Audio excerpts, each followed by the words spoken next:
$200,000. $2,300,000. Now $2,400,000. I've got $2,300,000 in the house. Every 1943 steel penny you find, are they actually valuable? You're going through your change jar, your grandfather's coin collection, maybe a dusty box at an estate sale, and you pull out a penny that doesn't look right. It's silver, shiny, light, and it sticks to a magnet. That's not a trick. That's not a fake. That is one of the most unusual coins the United States government ever struck for circulation, the 1943 steel Lincoln cent. Now here's the question everyone asks the moment they find one.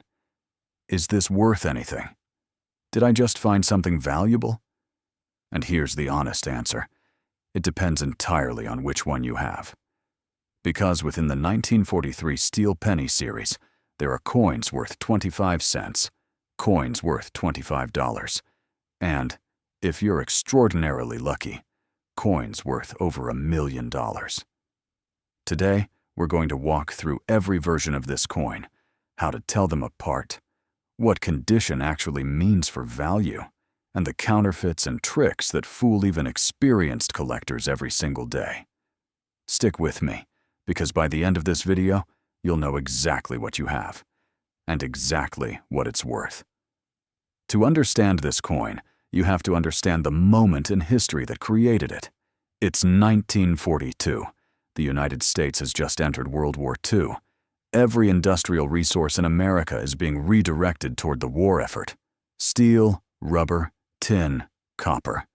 Especially copper. Copper was critical.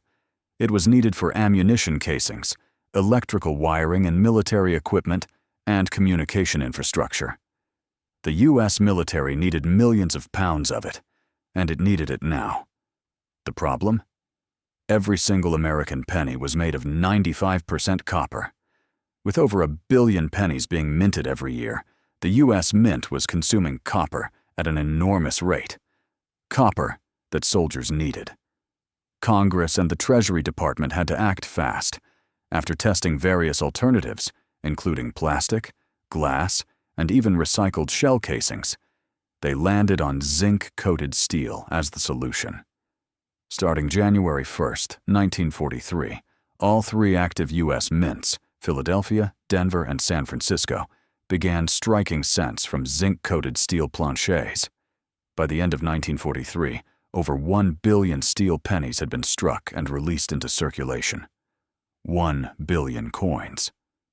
So let's be clear. The 1943 steel penny is not rare by mintage alone. But rarity isn't just about how many were made. It's about what survived, what condition they're in, where they were minted, and whether something went wrong or went very, very right during production. Every 1943 steel penny came from one of 3 mints, and the mint mark, that tiny letter on the obverse, just below the date, tells you which one. No mint mark means Philadelphia. The Philadelphia Mint never used a mint mark during this era. If you see a 1943 steel cent with no letter below the date, it came from Philadelphia. A D means Denver, and an S means San Francisco. Now here's where it gets interesting. The 3 mints did not produce equal numbers of coins. Philadelphia struck approximately 684 million steel cents in 1943. That's the most common. Denver came in second with roughly 217 million. San Francisco struck the fewest, around 191 million. What this means for value is straightforward in circulated condition. The San Francisco coin carries a slight premium over Denver, which carries a slight premium over Philadelphia. But in heavily worn grades, we're still talking about coins worth less than $1. The differences become meaningful once you get into uncirculated territory. In gem uncirculated condition, graded MS65 or higher by professional grading services, the spread opens up. A Philadelphia MS65 might bring $30 to $60. A Denver MS65 could fetch $50 to $100. And a San Francisco MS65, potentially $75 to $150 or more. Get into the highest grades, MS67 and above, and those numbers multiply dramatically. But the 3 standard mint marks, those aren't where the real money is. That comes next. Let's talk about the versions of the 1943 steel penny that can genuinely get your heart racing. Most 1943 steel cents that survived did so in circulation, meaning they're worn, spotted with rust, or otherwise damaged. Finding a truly pristine example straight from a roll or original mint bag is rare in the context of survivor populations. A 1943 steel cent, graded MS-67, sold for over $12,000 at auction. A Philadelphia example at MS-68, one of the finest known, brought more than $30,000. These are coins that have never been cleaned, never been touched carelessly, and have survived 80+ years, with essentially no contact marks, full luster, and sharp strike. If you find a steel penny that's never been used, get it professionally graded before you do anything else. Beyond high grades, some 1943 steel cents exhibit doubling, a manufacturing error where the hub struck the die twice at slightly different angles, causing a visible doubling of design elements like Liberty, In God We Trust, or the date. The most well-documented double die varieties can command anywhere from $50 to several $100s, depending on the prominence of the doubling and the grade. You'll need magnification, at minimum a 10x loupe, to detect these. Look for a shadow or ghost image trailing the primary letters on the obverse. On some Denver and San Francisco examples, the mint mark was punched into the working die twice, slightly offset, creating what's called a repunched mint mark. These collectible varieties can add $25 to $200 in premium value for desirable examples in nice condition. Now we arrive at the part of this video that you may have already heard whispers about. Because while the standard 1943 steel cent is common, there exist 2 extreme rarities from this era that are among the most valuable pennies in the entire history of American coinage. In late 1942, copper planchets, the blank discs used to strike pennies, were being phased out of the production pipeline as the mint prepared for the switch to steel. A small number of copper planchets from 1942 apparently remained in the coin press hoppers. When the presses began striking 1943 dated dies, a handful of these leftover copper blanks were struck by accident. The result? The 1943 copper penny. Estimates suggest fewer than 20 authentic examples are known to exist across all 3 mints. The Philadelphia Mint may account for roughly a dozen. The 1943D copper penny from Denver is believed to exist in only 1 confirmed example. The 1943S, only a handful. These coins look like a normal Lincoln cent, bronze-colored, nothing unusual to the eye. But their weight gives them away immediately. A genuine copper cent weighs 3.11 grams. A steel cent weighs only 2.70 grams. At auction, these coins are extraordinary. A 1943 copper cent, graded MS-63 by PCGS, sold for $1.7 million in 2010. In 2021, a 1943D copper cent, the only confirmed Denver copper example, sold for $1.75 million. Here's the thing. Thousands of people every year believe they've found one. And almost every single time they're wrong. The most common scam is a 1948 penny with the 8 shaved down to look like a 3. If you look closely at the digits under magnification, an altered date will show signs of filing, polishing, or unnatural smoothness around the numerals. The second scam is a copper-plated steel cent. Someone electroplates a regular steel penny to give it a copper color. The magnet test destroys this fake instantly. A genuine copper penny is not magnetic. A plated steel cent is. The third possibility, and this one catches a lot of people, is a post-mint altered coin, where someone stripped the zinc coating off a steel cent, leaving a dull silver-gray surface. Again, the magnet test catches it. If you believe you have a 1943 copper penny, here's the protocol. First, check it with a magnet. No attraction whatsoever? Good. Next, weigh it precisely. You need a digital scale accurate to 0.01 grams. Does it weigh approximately 3.11 grams? Then you need to have it authenticated by PCGS or NGC immediately. Do not clean it, do not show it around publicly, and do not sell it without professional authentication.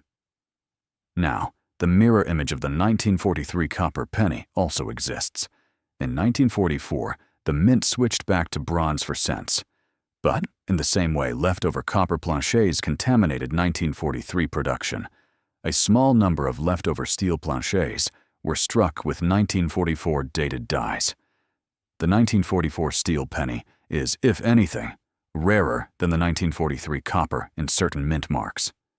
The 1944 S steel cent is believed to exist in only 2 known examples and is considered one of the rarest U.S. coins of the 20th century.